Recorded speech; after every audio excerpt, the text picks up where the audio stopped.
안녕하세요, 여러분. 오늘 드디어 새로운 책 리뷰 영상을 가지고 왔습니다. 와! 네, 오늘 보여드릴 책은 바로 이 책, 정세랑 작가님의 옥상에서 만나요 라는 책이고요. 출판사는 창비입니다. 이런 단독 책 리뷰 영상은 되게 오랜만에 가지고 오는 것 같아요. 그동안 학교 공부랑 또 제 소설 퇴고하는 것 때문에 좀 느긋하게 읽을 여유도 별로 없었고 마음도 조급해서 집중이 잘 안 됐어요. 네, 그래서 정말 많이 눈에 밟히고 마음에 걸리고 막 그랬는데 3월 초에 조금 읽고 4월이랑 5월 초에는 아예 못 읽고 5월 중순 들어서야 제대로 읽기 시작했거든요. 네, 드디어 완독을 했습니다. 이 책은 정세랑 작가님의 단편소설 9편을 모은 소설집이고요.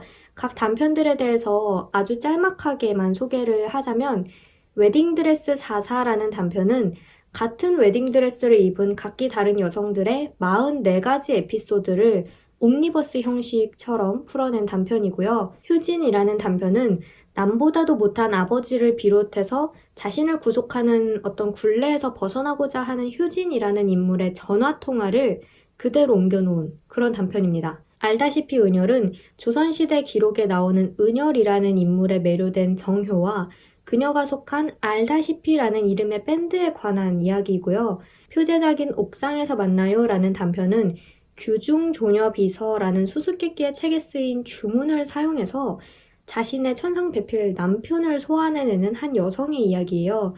그리고 보니라는 단편은 언니의 죽음을 계기로 친구들과 함께 돌연사한 사람들의 정보를 모아서 관계를 이은 돌연사넷이라는 것을 만든 보윤의 이야기가 나오고요. 영원히 77 사이즈라는 단편은 어느 날 곶감을 먹으면 죽는 뱀파이어가 된 여자의 이야기가 나옵니다. 해피쿠키 이어라는 단편은 과자 공장에서 아르바이트를 하다가 사고가 생겨서 과자가 자라는 귀를 가지게 된 이스마일이라는 외국인 유학생이 이웃집 여성과 사랑에 빠지는 그런 내용이고, 이혼 세일은 이혼을 한 후에 집에 있는 물건들을 친구들에게 모두 팔게 된 한 여성과 그 친구들에 관한 이야기입니다. 그리고 마지막으로 이마와 모래는 음식을 많이 먹는 대식국이라는 나라와 적게 먹는 소식국이라는 나라 사이의 충돌에 대해서 다룬 소설입니다. 이렇게 각 단편에 대한 소개를 아주 짤막하게 해봤는데요. 시간 관계상 하나하나 자세히 다루지 못하다 보니까 제가 좀 러프하게 말하고 중간중간에 생략이 된 부분들도 많아요. 한 줄로 줄거리를 다 설명하는 게 힘든 일이기도 하고, 그런데 다들 매력적인 설정과 소재를 가지고 있기 때문에 직접 읽어보시기를 저는 추천을 드립니다. 말씀드렸다시피 이 책은 정말 매력적인 설정과 소재를 많이 가지고 있는데요. 때로는 현실 그대로의 모습을 담아내기도 하지만 옥상에서 만나요나 영원히 77 사이즈, 해피쿠키 이어 같은 환상의 요소를 담아낸 소설들도 있어요. 예로부터 전해 내려오는 문서에 적힌 주문으로 천상배필이라는 남편을 소환했는데 그 남편이 남의 절망을 먹고 사는 어떤 존재인 거고, 또 혹은 어느 날 뱀파이어가 됐는데 곶감을 먹으면 죽는다라는 얘기를 듣고, 혹은 사고로 귀가 부상을 당했는데 그 부상당한 부분에서 과자가 자란다 라는 설정은 정말 기발한 발상이지 않나요? 사실 이 부분은 독자의 취향에 따라서 호불호가 살짝 갈릴 수 있는 부분 같기도 해요. 이제 환상적인 요소를 좋아하느냐 안 좋아하느냐에 따라서 달라질 수 있는 부분이니까. 그런데 저는 이렇게 우리가 살고 있는 현실에 환상적인 요소가 살짝 개입한 소설들을 굉장히 좋아하거든요. 그래서 정말 재미있게 읽었습니다. 개인적으로 저는 방금 말씀드린 단편들 중에 옥상에서 만나요랑 해피쿠키 이어, 그러니까 규중조녀비서를 사용해서 남편을 소환해낸 이야기와 귀에서 과자가 자란다는 그 이야기, 그 두 개가 가장 재미있었고 또 가장 좋았습니다. 환상적 요소가 섞인 책은 재미를 위주로 하기 때문에 내용이 가벼울 것이다 라는 어떤 편견? 고정관념 같은 게 존재할지도 모르겠어요. 근데 저는 그렇게 생각하지 않습니다. 물론 이 책의 몇몇 단편들은 환상적인 요소를 가지고 있기도 하고 또 유쾌한 분위기를 띠고 있기도 하고 때로는 인물들이 웃는 얼굴로 결말을 맞을 때도 있기는 해요. 그런데도 이 책이 이야기하고 있는 것들은 결코 가볍지 않습니다. 가부장제와 제도로서의 결혼이 여성의 삶에 미치는 영향, 그것의 현실, 피로와 스트레스로 점철된 노동 현장과 극단의 탈진 상태까지 내몰린 현대인의 하루, 차이에 대한 존중 없이 개인을 조직 안에 가둬버리는 모리에한 사회. 지금 이 시대, 이 사회를 살아가는 우리들에게 너무나 중요한 이야기이기도 하고 이 문제에서 완전히 자유로울 수 있는 사람은 아마 없겠죠. 이 소설들은 환상적인 요소를 곁들여서 이야기하고 있기도 하지만 리얼리티를 전혀 해치지 않고 오히려 그 환상적인 요소들이 현실의 어떤 부조리함 같은 거를 더욱 생생히 드러내는 역할을 해요. 그래서 저는 이 책이 마냥 가볍게 느껴지지 않았습니다. 씁쓸한 부분이 굉장히 많은 소설이고요. 그럼에도 불구하고 제가 이 책을 읽고 나서 따뜻한 감정, 그리고 좀 유쾌한 기분, 이런 것들을 느꼈던 것은 이 책이 연대의 가능성을 보여주고 있기 때문입니다. 이런 힘든 현실을 살아가면서도 마지막 끈을 놓지 않게 만드는 그런 것들 있잖아요. 잠시 기댈 수 있는 어깨를 내어주는 느낌이었어요.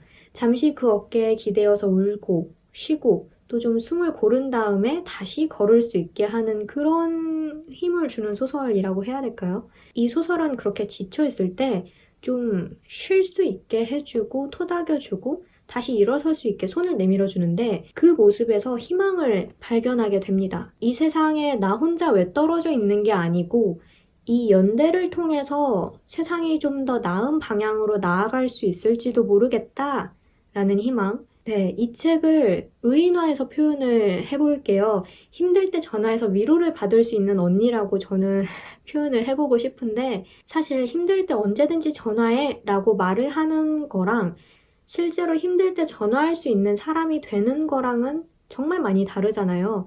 그런 점에서 이 책은 언제나 그 자리에 묵묵히 있어주는 언니 같은 느낌입니다. 실제로 그런 비슷한 내용들이 이 책에서 많이 나오기도 하고요. 제가 좀 지나치게 감정적으로 표현한 게 아닌가라는 걱정이 되기도 하는데 저는 이 책을 읽으면서 그런 감정적인 부분에서 위로를 많이 받았거든요. 아, 정말 이 연대의 가능성을 느끼게 하는 책을 만나게 돼서 든든한 마음이었고 그래서 여러분께도 이 느낌을 조금이나마 좀 전해드리고 싶었어요. 잘 전달이 되었는지는 모르겠지만 아마 이 책을 직접 읽어보시면 제가 어떤 느낌을 표현하고자 했는지 여러분들도 쉽게 아실 수 있으리라는 생각이 들어요.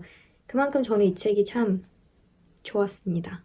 제가 정세랑 작가님의 책은 지금까지 섬의 애슐리, 보건교사 아는영, 그리고 이 옥상에서 만나요. 이렇게 세 권을 읽었는데 개인적인 느낌으로 보건교사 아는영이 좀 다정하고 유쾌한 친구 같은 느낌이었다면 이 옥상에서 만나요는 말씀드렸다시피 든든한 언니 같은 느낌이었어요. 굉장히 따뜻한 느낌이에요.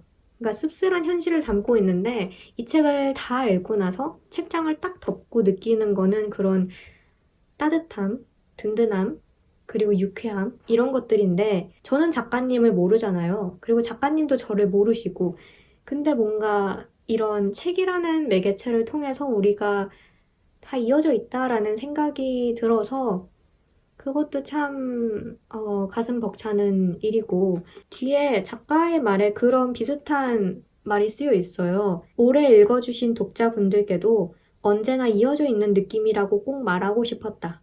라고 정세랑 작가님이 작가의 말에 쓰셨는데 네, 우리는 이어져 있습니다. 정말 그런 생각을 많이 하게 한 책이었고 이렇게 불특정 다수에게 내놓은 거잖아요. 사실 책이라는 게 누가 읽을지 모르는 일이니까.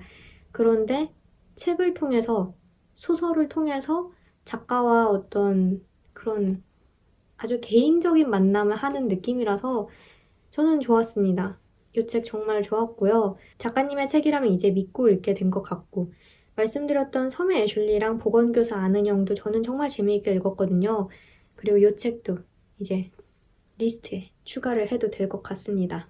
그동안 몇몇 구독자님들이 정세랑 작가님의 피프티 피플이라는 책도 추천을 해주셨어요. 그 책 저도 정말 읽어보고 싶거든요. 그런데 그게 대학병원에 관한 이야기라고 하더라고요. 제가 누가 병 때문에 아프거나 혹은 병으로 죽는 이야기를 정말 못 읽어요. 읽으면 너무 괴로워져가지고 좀 의도적으로 피하는 스토리인데 그게 이제 배경이 병원이에요. 책이잖아요. 그래서 그 책에 대해서 자세히는 모르지만 아마 마음의 준비를 많이 하고 읽어야 하지 않을까라는 생각에 아직까지도 읽지 못하고 있는데 그래도 정말 읽어보고 싶기는 하거든요. 제가 그 책도 읽게 되면 영상에서 꼭 말씀을 드리도록 하겠습니다. 일단은 요 책부터 우선 추천드립니다. 네, 그럼 저는 여기서 이만 영상을 마치도록 하고요. 다음 영상으로 다시 찾아뵙도록 하겠습니다. 오늘도 영상 봐주셔서 정말 정말 감사드리고 저는 다음 영상에서 봬요. 빠이.